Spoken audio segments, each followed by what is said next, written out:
আলহামদুলিল্লাহি রাব্বিল আলামিন আসসালাতু ওয়াসসালামু আলা সাইয়্যিদিল মুরসালিন ওয়া আলা আলিহি ওয়া আসহাবিহি আজমাইন আম্মা বাদ।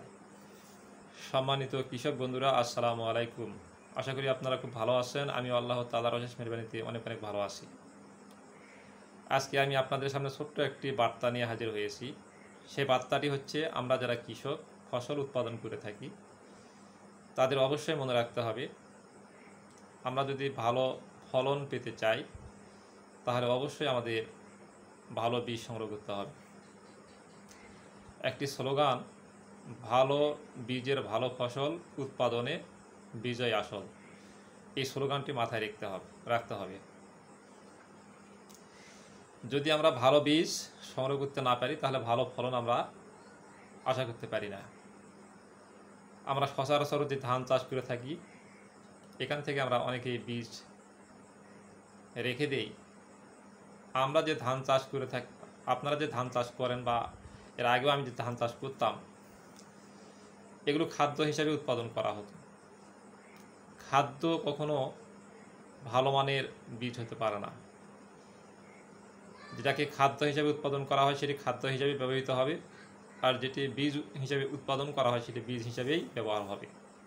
এই জন্যই স্লোগান বলা হচ্ছে, ভালো বীজের ভালো ফসল উৎপাদনে বিজয় আসল।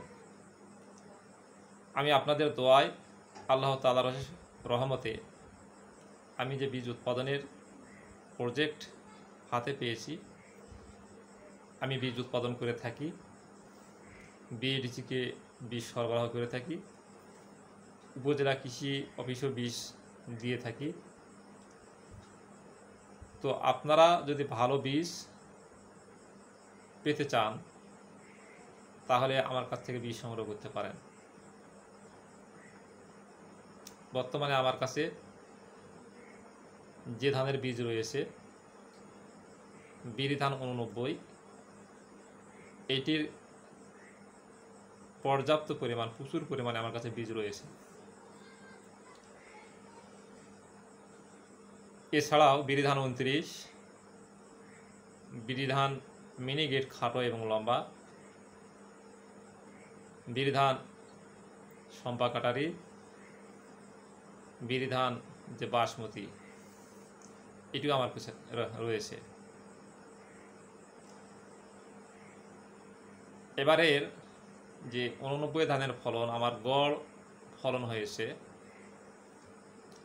38.75 মন প্রতি 33% বিঘায়, এবং বিরিধান যে 29, এটির ফলন হয়েছে 36 মন প্রতি 33% বিঘায়। তো আপনারা ভালো বীজ সংগ্রহ করবেন, ভালো ফলন পাবেন। শ্রম আপনারা ঠিকই দিয়ে থাকেন, খরচ আপনারা ঠিকই করে থাকেন, শুধু বীজের মান ভালো হওয়া বা না হওয়ার কারণে ফলনের কম বেশি হয়ে থাকে। তবে আপনারা যারা ভালো বীজ পেতে চান, তারা আমার কাছ থেকে বীজ সংগ্রহ করতে পারবেন। আগাম বীজ নিতে চাইলে এখনই আমার সঙ্গে যোগাযোগ করবেন। আর কমপ্লিট বীজ, ঝাড়াই করা বীজ, দাম তো অবশ্যই বেশি হবে। কারণ হলো, 1 মন বীজ ধান বের করতে 1.5 মন ধান প্রয়োজন হয়। এই 1.5 মন ধানকে শুকায়ে ঝাড়াই টাড়াই করার পরে 9-10% আর্দ্রতায় নিয়ে আসতে গেলে 1 মন ধান টিকে। আর সেক্ষেত্রে কিন্তু আপনার বাজার দরে যে বেচা কিনা হয় যে ধান, এই ধানের দামে কিন্তু আপনি বীজ কখনো সংগ্রহ করতে পাবেন না। অবশ্যই বাজার থেকে আপনাকে অবশ্যই বেশি দামে নিতে হবে। তো আপনার যে পরিমাণে বীজ লাগুক না কেন, আপনারা আমার সঙ্গে যোগাযোগ করতে পারেন, আমার বীজ নিতে পারবেন। বাজার দামের থেকে বেশি দিতে হবে। প্যাকেট হওয়ার আগে এক ধরনের দাম থাকবে, প্যাকেট হয়ে গেলে তখন আরও বেশি দাম হবে, কারণ প্যাকেট খরচ আছে। সুতরাং আমি আপনাদেরকে এই বার্তাটি দিতে চাই, যারা ভালো ফলন পেতে চান, ভালো বীজ প্রত্যাশী, তারা আমার কাছ থেকে বীজ এখনই সংগ্রহ করতে পারবেন। আমি আপনাদের জন্য বীজ প্রস্তুত করে রেখেছি। আজকে আপনাদের জন্য এতটুকুই বার্তা ছিল।